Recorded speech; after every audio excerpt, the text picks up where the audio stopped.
May the 22nd, 2022. Guys, in the tropical update I did earlier, I mentioned that there were reports out about 10 weeks of wheat left in storage worldwide, altogether. And so I thought about it, and I need to come in and try to give you as much information as I can. May the 22nd, 2022. Guys, in the video earlier this afternoon about the tropical system in the Gulf of Mexico, I mentioned that there were reports that there were 10 weeks globally of wheat left in storage. And so I'm going to go back and show you the information I had read. It's not a lot. And I also ask you to use some discernment on any report. Now, this is not mainstream. This is the Gateway Pundit. But a lot of times they're getting information from different sources. But there was a lady, and she's from AgriGrow, and she came on and warned that the world has only 10 weeks of wheat supplies left in storage. Experts warn of a surge in crop prices and food costs as wheat exports from Ukraine and Russia are impacted by the war. As it's worldwide, I'm sure that conflict has some, or possibly a lot of implications there in that region, because the uncertainty, in the middle of a war, do you plant crops? How uncertain is that? And the already high pricing and cost and fertilizer cost and shortages that leads to uncertainty, and then you add war. But as we look through this, again, use discernment. Last week, and I think I talked about this, India announced it would ban exports of wheat due to a heat wave and supply concerns. In other words, they're smart. Unlike the leaders of this country, they are shutting down exports to make sure their people have food. It's just like you giving away all the food in your home and with not saving enough for your kids. And that just totally weakens the whole chain, puts the weak link in it. And an analyst in global warming and food insecurity warned the UN last week that the world has about 10 weeks of wheat supplies stored due to the war in Ukraine. Again, use discernment. And when I say that, a lot of times, guys, you'll get some real information, and then they'll give a reason for it, blaming it on a war or global warming or whatever it is. But you can glean and get the vital info from that if you're careful. It says the world has about 10 weeks of wheat supply stored as Russia's invasion of Ukraine enters its fourth month, a food insecurity expert told the UN. I didn't know one of those existed, but they do. And her name is Sarah Minker, the CEO of agricultural analytics firm Grow Intelligence. She told the UN Security Council that the Russian-Ukraine war was not the cause of the food security crisis, but simply added fuel to the fire that was long burning. I agree, it's been burning 2 years. Ukraine is considered the world's breadbasket, and Russia and Ukraine combined account for almost a third of the world's wheat exports. Now, again, is there bias in that statement? We do know the crisis is there, and it is very possible, looking at the way the supply chain, the cost of fuel, diesel, fertilizer, is impacting everything. In the last 2 years, the price of you filling up your tank has doubled, and food has doubled. And do you know the stock market in these 5 months is down 44%? I hope you do. Again, Ukraine is considered the world's breadbasket. Let's look at a chart.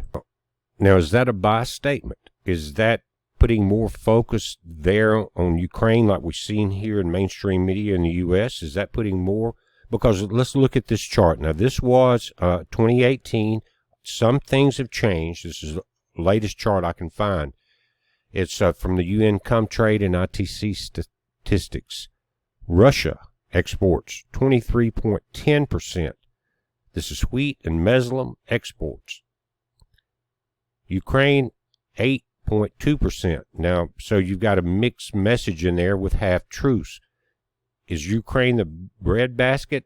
Are they part of the breadbasket? Because Canada is next under Russia under wheat exports as far as breadbaskets.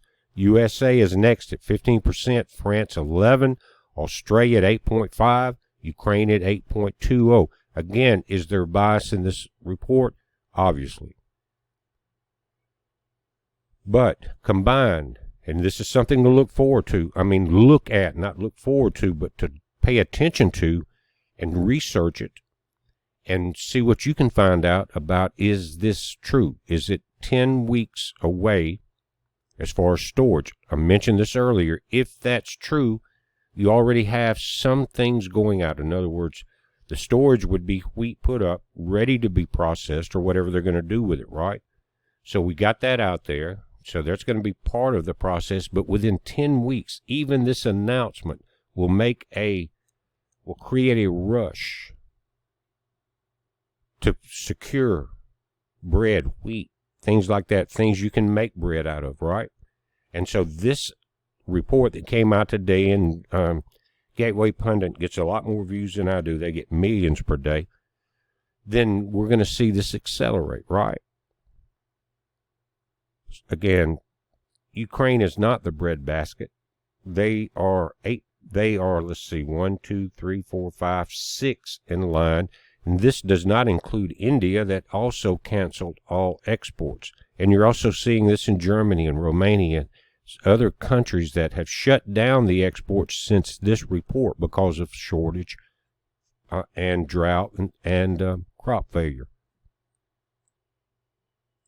And I'm going to end this with the last 3 paragraphs, and I want you to go out into your garage or your barn or wherever you got your deep swamp waders, where you don't want to get slimy, maybe some that come all the way up to your neck before you read this. But anyway, this comes as U.S. Secretary of State Antony Blinken accused Russia of using food as a weapon. Blinken, also addressing the UN Security Council, said that Russia was holding food hostage, not just for Ukrainians, but for millions across the world. The Russian government seems to think that using food as a weapon will help accomplish what its invasion has not, to break the spirit of the Ukrainian people and the U.S. 52nd state for all of their laundering. Minker said, this is going back to the lady at AgroGrow, Minker said droughts across the world are contributing to declining wheat resources. Minker said global food supplies are also being impacted by climate change and fertilizer shortages. Again, climate change I agree with because we are in grand solar minimum, a declining cycle.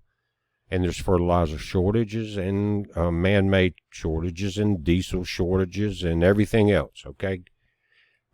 So that's there.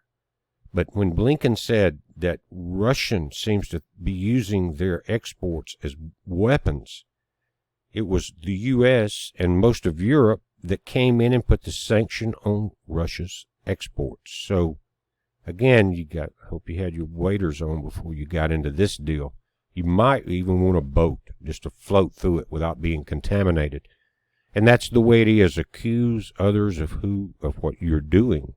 And they're saying this Russia is using natural gas and oil to accomplish their means by not sending it. Guys,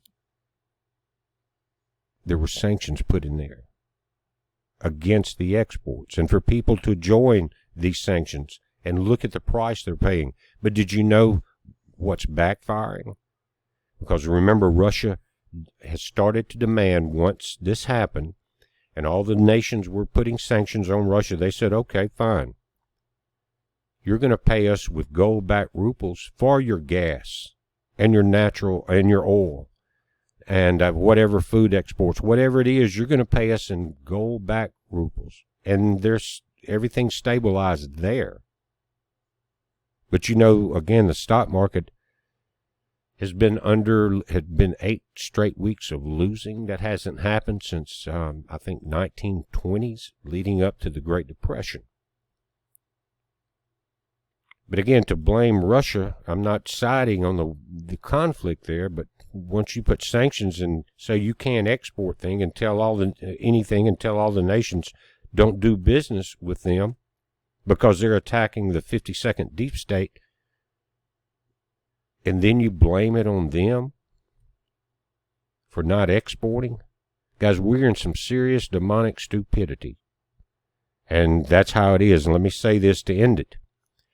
There's protests going on around the nation, around the world. And when you have to march or whatever you do to protest, all you're doing is begging these leaders that don't give a damn about you, that are setting up in the high towers, laughing at you for permission to use your rights. And right now, that day is over because they don't give a damn. I mentioned it in a video a couple of days ago that why are they putting everything in our face now? Why don't they openly come out and talk about what they're doing and the destruction they're causing? Because there is no political capital left. In other words, they don't expect it to be another election. I hope you understand that. And with all again, going back to the protests or the plans to go fishing or to go overseas or whatever, right?